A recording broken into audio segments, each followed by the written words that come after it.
Welcome sa Dries TV. Kung interesado ka sa ganitong news, huwag kalimutang isubscribe ang ating YouTube channel. Maraming salamat! Welcome po ulit sa ating panibagong update tungkol kina Kim and Paolo Abilino. Sa bawat update natin, tatalakayin natin ang mga pinag-uusapan sa mundo ng social media tungkol kina Kim and Paolo Abilino. Kaya naman kung hindi pa po kayo nakasubscribe dito sa ating channel nako, i-click nyo na po yan and isama nyo na din ang bell button.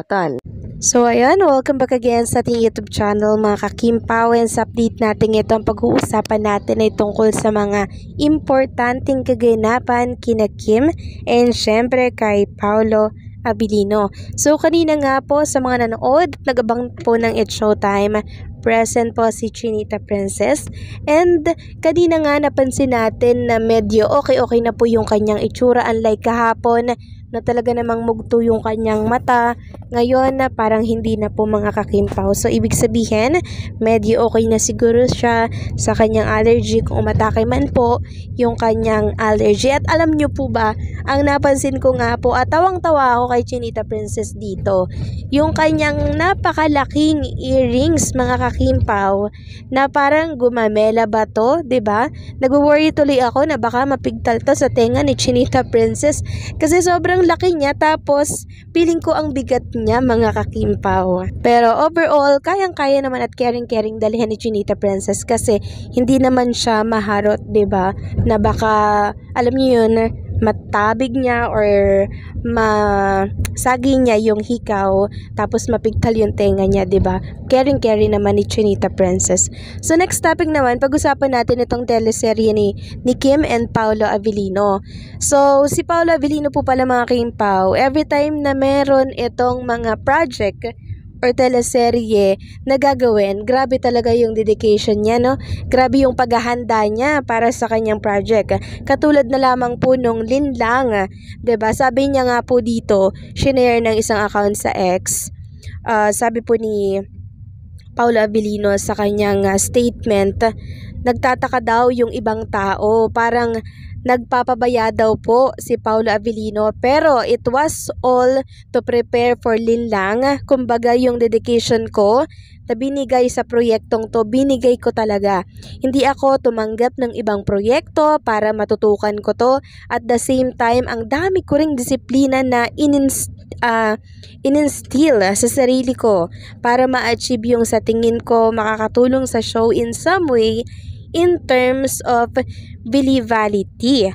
So yun po yung sinabi po ni Paolo Abilino, no? So grabe din po talaga yung effort ni Paolo sa kanyang mga nagiging proyekto. Kaya deserve niya talaga mga Kim Pao na maparangalan, 'di ba? Para po dito sa BP Choice Award kagabi bilang Best Actor. Sobrang deserve po ni Paolo yun, and syempre ni Chinita Princess. Kaya naman ang daming natatanggap, 'di ba, na award ng Linlang. And speaking of award, ito nga po sabi ni Paolo Abilino, maraming salamat daw and congratulations Team Linlang. Share niya po itong pinost ni Mrs.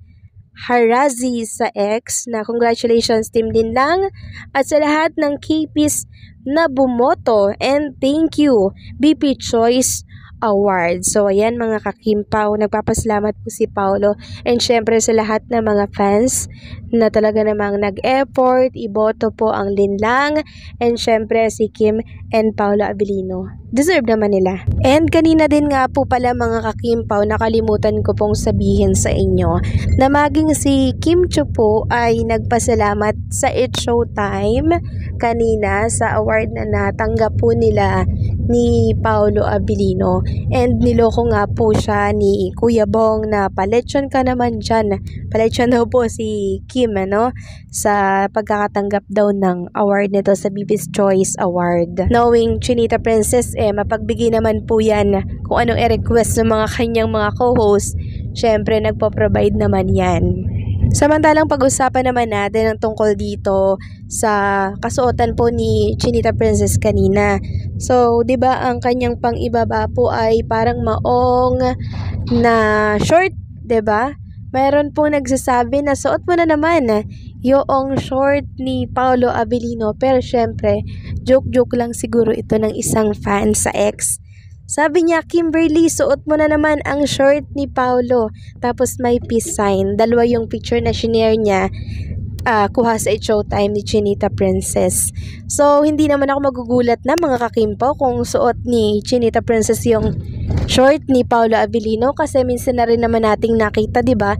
Yung t-shirt po ni Paolo na malaki suot po ni Chinita Princess. Kaya hindi na ako magugulat kung suot niya din yung short kasi mga gamit naman nilang dalawa, naghihiraman sila lagi.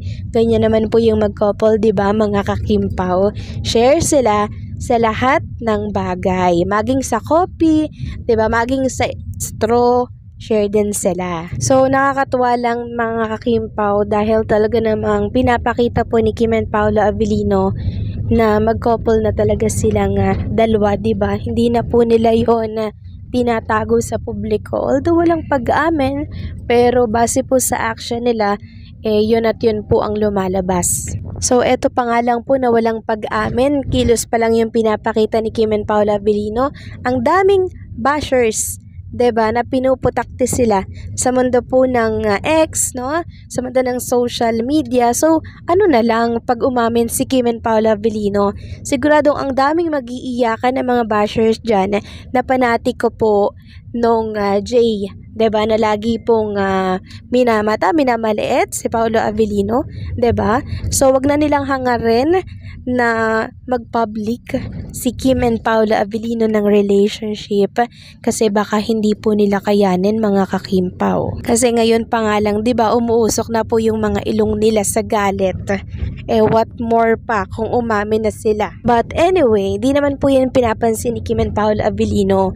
Tayo mga fans lang talaga yung hindi po naaatim yung mga ganitong binabato kay Kim and Paolo. Kaya naman talagang nakikipagbardagulan po ang mga fans sa mundo ng social media. So, ganyan po nila kamahal si Kim and Paolo Avellino na parang pinoprotektahan po nila yung image ni Kim and Paolo Avellino. So, unconditional yung pagmamahal ng mga Kimpaw Nation for Kim and Paolo. So, nakakatuwa naman kung ganito po yung attitude ng mga Kimpaw fans. Pero sana, huwag na tayong lumagpas pa mga kakimpaw sa mga limitation. 'Di ba? Huwag na lang nating pansinin yung ibang mga talagang below the belt na po yung mga sinasabi tungkol kay Kim and Paolo. Kasi kung makikipagtalo at makikipagtalo tayo dito, wala yung patutunguhan, 'di ba? Kundi gulo lamang po.